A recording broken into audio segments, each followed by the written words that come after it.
एक दिन हजरत मूसा अलैहिस्सलाम अल्लाह से बात करने के लिए तूर पहाड़ की ओर चल पड़े। काफी समय तक यात्रा करने के बाद आखिरकार वे तूर पहाड़ पर पहुँचे। फिर अल्लाह ने एक अदृश्य आवाज के जरिए हजरत मूसा से बात करना शुरू किया।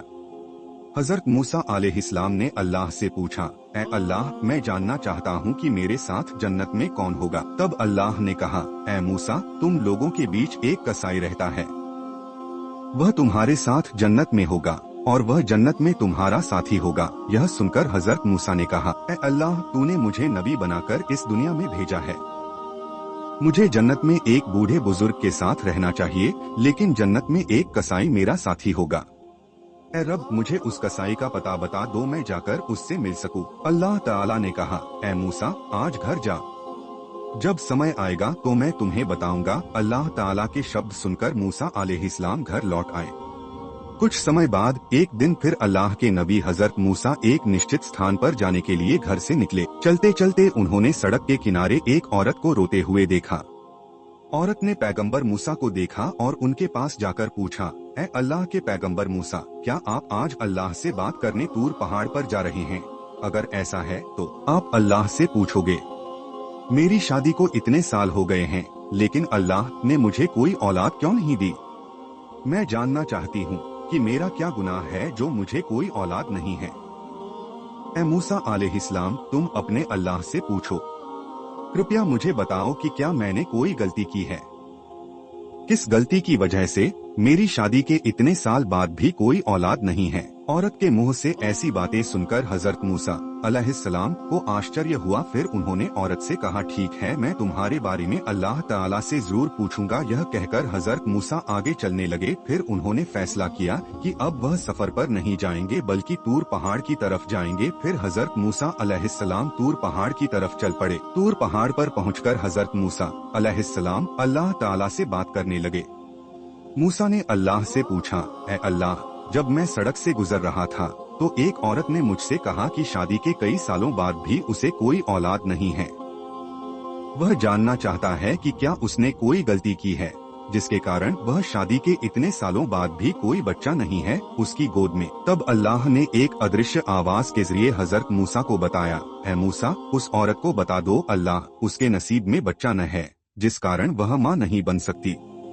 सिर्फ अल्लाह ही है जिस औरत को चाहे बच्चा देगा, जिसके नसीब में बच्चा होगा। उस औरत के नसीब में कोई बच्चा होना नहीं है, इसलिए वह कभी माँ नहीं बन पाएगी। अल्लाह से ये शब्द सुनकर हजरत मूसा चल पड़े घर की तरफ। कुछ देर चलने के बाद उसे अचानक उस औरत की बातें याद आ गईं। फिर हजरत मूसा अपने घर न जाकर उस औरत के घर गए। फिर उस औरत के घर में दाखिल हुए और औरत के पास जाकर कहा, मैंने अल्लाह से बात की है। अल्लाह ने तुझे खबर दी है कि तेरे नसीब में कोई औलाद नहीं है, इस वजह से तू कभी माँ नहीं बन पाएगी। हजरत मूसा अलैहिस्सलाम की ये बातें सुनकर औरत जोर जोर से रोने लगी। फिर मूसा वहाँ से चले गए। इस घटना के कुछ दिन बाद एक दिन एक गरीब आदमी औरत के घर आया और पूछा कि घर में कोई है क्या? क्या तुम मुझे कुछ खाना दे सकती हो? मैंने कुछ दिन से कुछ नहीं खाया है, मुझे कुछ खाना दे दो, जरूर अल्लाह तुम्हारी मुराद पूरी करेंगे। फिर औरत उस गरीब बूढ़े को घर के अंदर ले गई और उसे खाने के लिए 3 रोटियां दी। रोटियां देने के बाद औरत ने उस गरीब आदमी से कहा, तुम अल्लाह ताला से मेरे लिए दुआ करो, अल्लाह ताला मुझे एक बच्चा दे दे। मुझे अभी तक अल्लाह ताला ने कोई बच्चा अता नहीं किए हैं, कृपया मेरे लिए दुआ करो ताकि अल्लाह ताला मुझे बच्चा दे। फिर बूढ़े आदमी ने अल्लाह से दुआ की और चला गया। कुछ सालों के बाद हजरत मूसा फिर से कहीं जाने के लिए निकले। चलते चलते हजरत मूसा ने अचानक बच्चा का आवाज सुना। फिर मूसा अलैहिस्सलाम उस औरत के घर में दाखिल हुए तो जो कुछ उन्होंने देखा उससे हैरान रह गए। उन्होंने देखा कि औरत एक छोटे बच्चे को गोद में लेकर खुशी से खेल रही थी। औरत ने मूसा को देखा और उसके पास गई और कहा, ऐ अल्लाह के नबी मूसा, आप आए हैं, बहुत खुशी की बात है। आपने कहा, अल्लाह ने मेरे लिए कोई औलाद नहीं लिखी है, मेरा कोई औलाद नहीं है, लेकिन अल्लाह ने मुझे औलाद दी है। औरत की यह बात सुनकर हजरत मूसा हैरान रह गए। उन्होंने और कुछ नहीं कहा और तूर पहाड़ की तरफ चल दिए। तूर पहाड़ पर पहुंचकर हजरत मूसा ने अल्लाह से पूछा, ऐ रब, आपने कहा था कि इस औरत के नसीब में कोई बच्चा नहीं है, इसलिए वह कभी मां नहीं बन सकती थी। लेकिन आज मैं उसके घर गया और उस औरत को देखा जो बच्चे के साथ खुशी खुशी खेल रही थी, और उस औरत ने कहा कि अल्लाह ने उसे बच्चा दिया है। ऐ अल्लाह, मुझे समझ में नहीं आया कि यह कैसे हुआ। तब अल्लाह ने एक अदृश्य आवाज के जरिए हजरत मूसा को बताया, है मूसा, अगर तुम इस सवाल का जवाब पाना चाहते हो तो मेरे पास एक इंसान का गोश्त लेकर आओ, फिर तुम्हें तुम्हारे सवाल का जवाब मिल जाएगा। अल्लाह से ऐसी बातें सुनकर हजरत मूसा इंसानी गोश्त की तलाश में निकल पड़े। हजरत मूसा अपनी कौम के पास गए और कहा, ऐ मेरी कौम, मैं अल्लाह के हुक्म से यहाँ आया हूँ। अल्लाह ने कहा, क्या तुम में से कोई है जो शरीर से मांस का टुकड़ा काटकर मुझे दे दे। मूसा अलैहिस्सलाम के ये शब्द सुनकर कौम के सभी लोग बिना कुछ किए चले गए। हजरत मूसा अलैहिस्सलाम इस घटना से बहुत चिंतित और परेशान हो गए। चिंतित मन से वे इधर उधर भटकने लगे। अंत में कोई उपाय न पाकर वे घर की ओर चल पड़े। उस समय हजरत मूसा अलैहिस्सलाम के पीछे से एक बूढ़ा बुजुर्ग आया। उसने सलाम किया और कहा, अल्लाह के पैगंबर मूसा, आप इतने चिंतित और परेशान क्यों दिख रहे हैं? मुझे बताइए क्या हुआ। फिर मूसा ने बूढ़े से कहा, अल्लाह ने हुक्म दिया है कि तुम मुझे इंसानी गोश्त लाकर दो। मैं अपनी कौम के पास इंसान का मांस लेने गया था, लेकिन कोई भी इंसान मुझे मांस का टुकड़ा देने को तैयार नहीं हुआ। सब लोग मुंह फेर कर चले गए।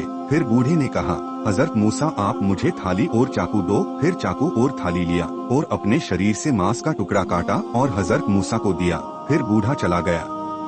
हजरत मूसा इस घटना के बाद बहुत हैरान हुए। फिर वे मांस का टुकड़ा लेकर तूर पहाड़ पर चले गए। हजरत मूसा अल्लाह से कहा, ऐ अल्लाह, मैं इंसान का मांस लेकर आया हूँ, लेकिन इस मांस के लिए मैं अपनी कौम के लोगों के पास गया, लेकिन कोई भी इंसान मुझे शरीर से मांस देने को तैयार नहीं हुआ। अचानक एक बूढ़े बुजुर्ग ने अपने शरीर का मांस काटकर मुझे दे दिया। फिर अल्लाह ने एक अदृश्य आवाज में कहा, ऐ मूसा, तुम्हें इंसानी मांस के लिए किसी और के पास जाने की जरूरत नहीं थी, तुम उसके लिए काफी थे। तुम्हें अपने सवाल का जवाब मिल चुका है।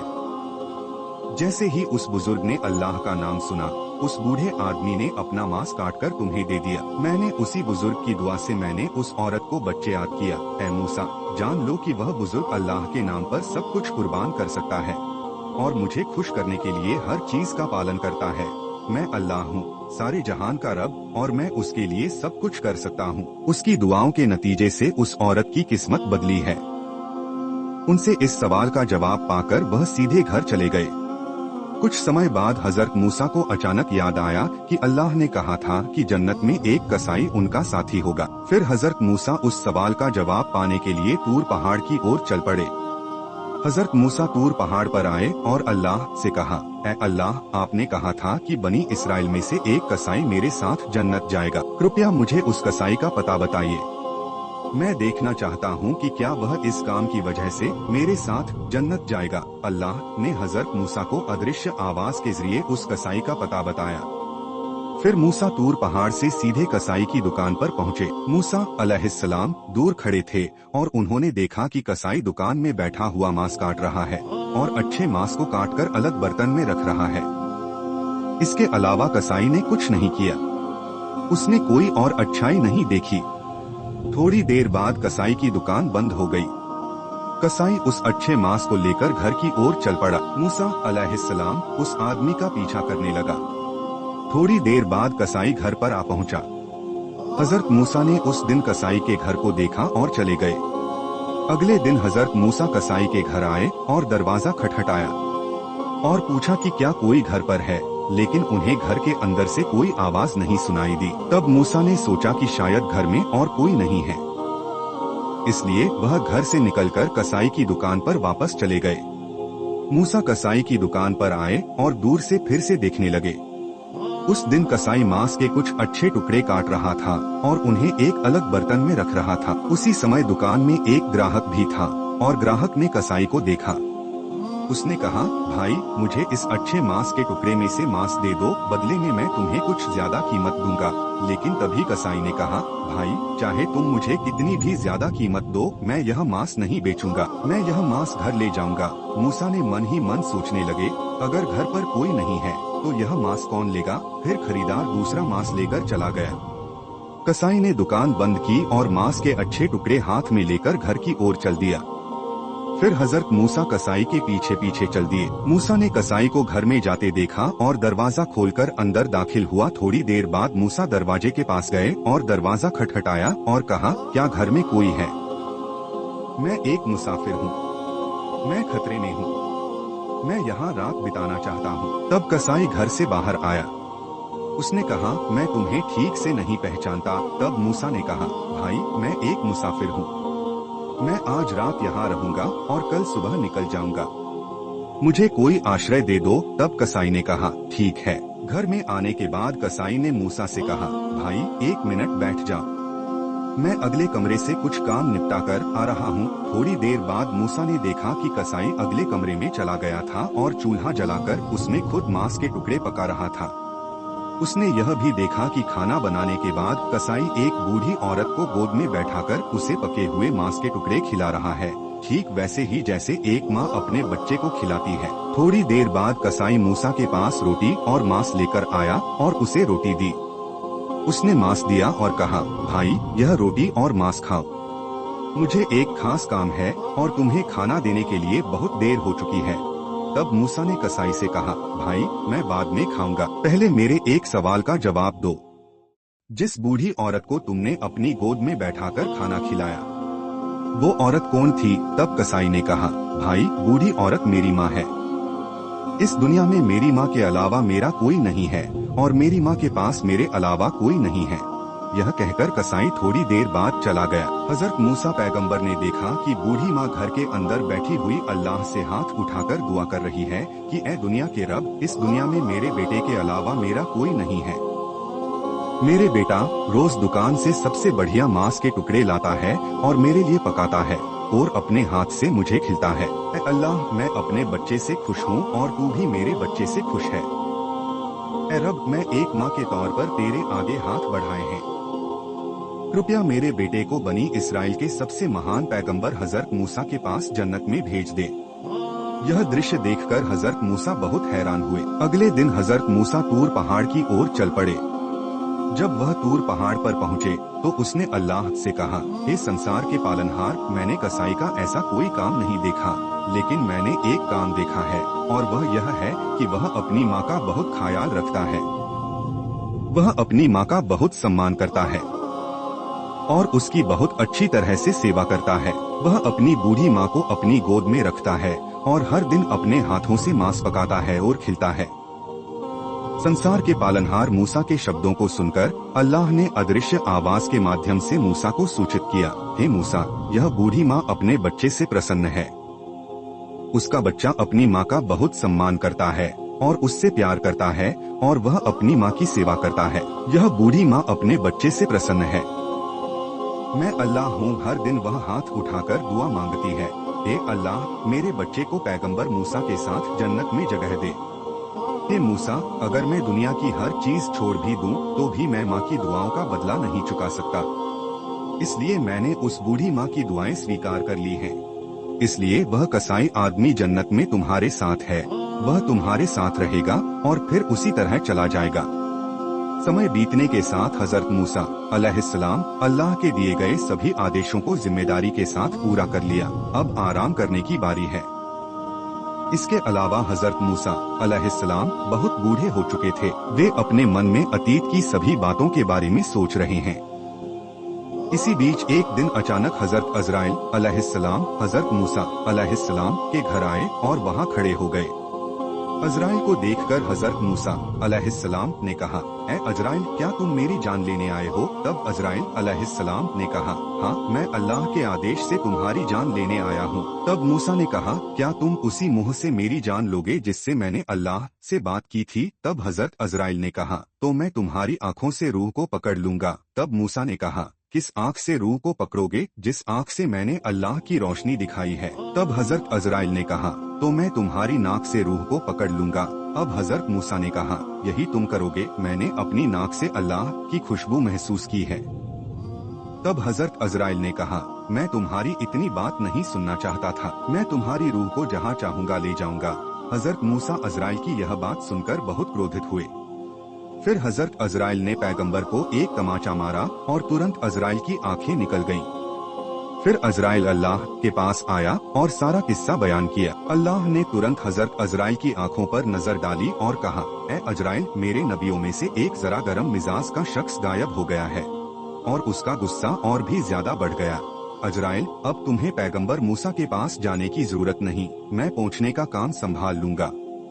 कुछ दिनों के बाद अल्लाह ने हजरत मूसा को एक आयत के जरिए बताया कि ए मूसा, अगर तुम मुझसे भेड़ के उनके बराबर भी कुछ मांगोगे तो मैं अल्लाह सारे जहान का मालिक तुम्हें उतना दूंगा जितना तुम धरती पर रहना चाहोगे।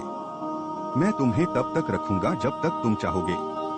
अल्लाह के ये शब्द सुनकर हजरत मूसा ने कहा, ए अल्लाह, फिर भी मुझे एक न एक दिन मौत का स्वाद चखना ही है, तो मैं इतनी मुश्किल से इतने दिनों तक इस धरती पर क्यों रहूं? ए अल्लाह, मैं इतने दिनों तक इस दुनिया में नहीं रहना चाहता, मैं तुम्हारे करीब रहना चाहता हूँ। ए सारे जहान के मालिक, मैं जल्द ही तुमसे मिलना चाहता हूँ। मुझे अपने पास ले चलो जब मैं तुम्हारे पास रहूंगा। मरने से पहले मेरी तुमसे एक आखिरी गुजारिश है, मुझे एक बार फिर अपने पहाड़ पर ले चलो और मेरे पास आओ। फिर अल्लाह ने हजरत मूसा को तूर पहाड़ पर जाने की इजाजत दी। फिर हजरत मूसा तूर पहाड़ पर आए और अल्लाह सारे संसार के रब ने प्रकाश दिखाया। फिर हजरत मूसा ने अल्लाह से दुआ की और कहा, ए अल्लाह, मेरी कौम से नाराज न हो, उन्हें अपनी छाया में पनाह दे, उन्हें रोजी रोटी का जरिया दे और उन्हें भूख से न मरने दे। फिर अल्लाह ने हजरत मूसा की दुआ के जवाब में उन्हें बताया कि मैं अल्लाह हूँ, सारे संसार का रब, और मैं किसी को भी भूखा नहीं करूँगा, चाहे वो ईमान वाले हों या काफिर हों। भूखे मत मरो, वो जहाँ कहीं भी होंगे मैं उन्हें उनका खाना पहुँचा दूंगा। फिर अल्लाह ने मूसा से कहा, ए मूसा, अपनी लाठी से पहाड़ पर मारो। जैसे ही मूसा ने पहाड़ पर मारा, पहाड़ के किनारे किनारे एक नदी बहने लगी। अल्लाह ने हजरत मूसा से फिर कहा, ए मूसा, नदी पर मारो। जब हजरत मूसा ने फिर नदी पर मारा तो नदी पर एक पत्थर तैर रहा था। फिर अल्लाह ने मूसा से फिर कहा, ए मूसा, चट्टान पर मारो। फिर हजरत मूसा ने चट्टान पर मारा और देखा कि चट्टान फट गई और एक रास्ता निकल आया जिसके मुंह में एक छोटा पेड़ था। यह दृश्य देखकर हजरत मूसा सजदे में गिर पड़े। थोड़ी देर बाद हजरत मूसा अलैहिस्सलाम सजदे से उठे और अल्लाह ताला को सलाम किया जो सारे जहान का रब है। फिर वह तूर की पहाड़ी से बाहर निकले।